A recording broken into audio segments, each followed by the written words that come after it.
Welcome to the first ever conference, Survivors Speak.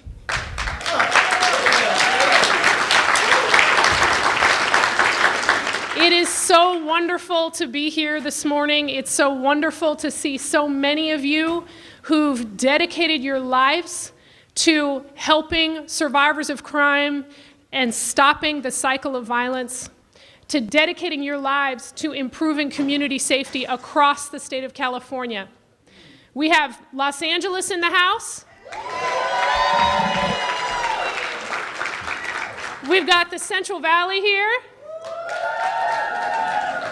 San Diego, do we have San Diego? All right. The Bay Area.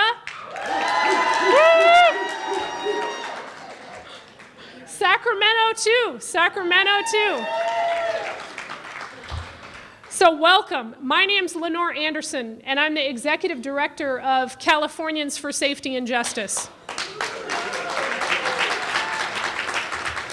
We're a statewide organization, and we're focused on improving community safety and reducing waste in California's criminal justice system. We're also the proud facilitators of Crime Survivors for Safety and Justice. You'll be hearing from the leadership from that statewide network throughout today and throughout the conference. And we're also proud to be sponsoring this conference today. I want to start off this morning, before we jump into our powerful first panel, I want to start off this morning by providing a little bit of context and just to give you a little bit of background about why we decided to organize this event today. As most of you know, California's justice system is in the midst of some pretty big changes. This calls on us to ask some fundamental questions about what kind of system we want for safety and justice in California. The nation entirely is shifting gears on criminal justice as well. It's not just California. But we see all of these changes in justice and safety policy as a huge opportunity to fundamentally rethink the assumptions that have built the old system, the assumptions about who crime survivors are and what crime survivors want, and start new to build a new approach to safety and justice that puts survivors at the center. To take advantage of this opportunity, we need to take a step back. At Californians for Safety and Justice, we believe in the power of asking really simple questions. We decided to ask two questions, simple questions, that actually haven't been asked and answered enough when it comes to building criminal justice and public safety policy. The two questions we asked are, who experiences crime and violence? And what do those who are most impacted by crime and violence want from their safety and justice systems? Now, it sounds simple, but it's shocking to learn that very little of the answers to those questions have been driving public safety policy in California for the last 3 decades. So we set out to answer those questions.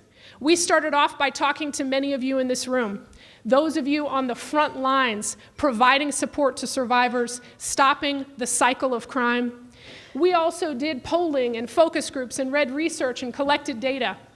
Of all of the information that we've gathered and relationships that we've built over the last 2 years, we've developed 2 fundamental conclusions that should completely change how we build our safety and justice systems in California. The first conclusion that we've drawn based on our work with crime survivors is that crime and violence have a disproportionate impact on communities and people who have the least access to publicly funded resources and support. Most impact, least support. While 1 in 5 Californians are impacted by crime, 2 in 3 of those Californians are impacted by repeat crime. Not just once, but 2 in 3 have experienced crime more than once in the last 5 years. And many have experienced cycles of victimization that go much further back in their lives. Who is repeatedly victimized by crime and violence in California? Well, its impact is disproportionate. What we've learned is that our community members from low-income communities, communities of color, our youth, are most likely to be repeatedly impacted by crime and violence. When it comes to violence in California in particular, our young men of color, especially African American and Latino, are the most vulnerable to be victimized by these crimes. So what kind of resources do those who are disproportionately impacted have access to? Well, what we've learned is very little. In fact, 2 out of 3 people who've been repeatedly victimized by a crime had no access to recovery supports in the aftermath of that crime. This information, that the most impacted have the least access, should shock the conscience of every Californian. The very system that is designed to protect those who are vulnerable to victimization has completely missed the mark. Crime survivors need access to trauma recovery, access to shelters, transitional housing, mental health treatment, drug treatment, access to economic recovery supports.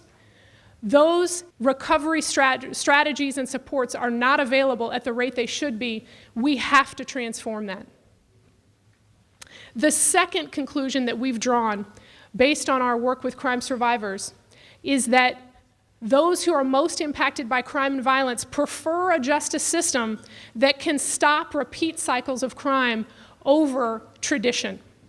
Those who are most impacted by crime and violence don't actually want a justice system that's a one-size-fits-all prison-first approach. In fact, we've done polling and research and all kinds of supports, and what we found is that 2 out of 3 survivors of crime think that the current approach to criminal justice, where we put more and more money into prisons, does nothing to impact repeat cycles of crime, does nothing. In fact, what crime survivors want is money invested into the strategies that are going to stop repeat cycles of crime.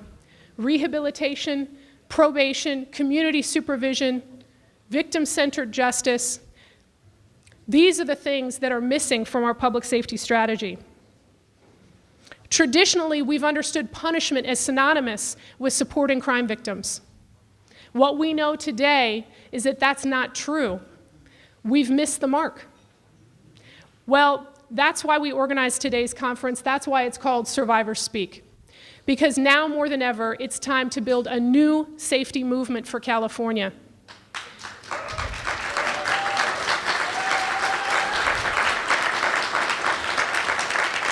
We need a new safety movement that abandons the old assumptions of the past, that abandons the old notion that prison-first policies protect and serve victims. We need to invest in a new safety movement that puts victim-centered justice and puts the needs of crime-impacted communities at the center. So that's what we're about at Californians for Safety and Justice, and that's why we decided to pull this conference together. Survivors Speak, we call it that because you're going to hear from crime survivors about what survivor-centered justice looks like. You're going to hear from crime survivors about how to recover from trauma. You're going to hear from crime survivors about transformational justice, about healing, about building health in our communities. This is the safety movement that we need, and that's why we called you all here together with us today.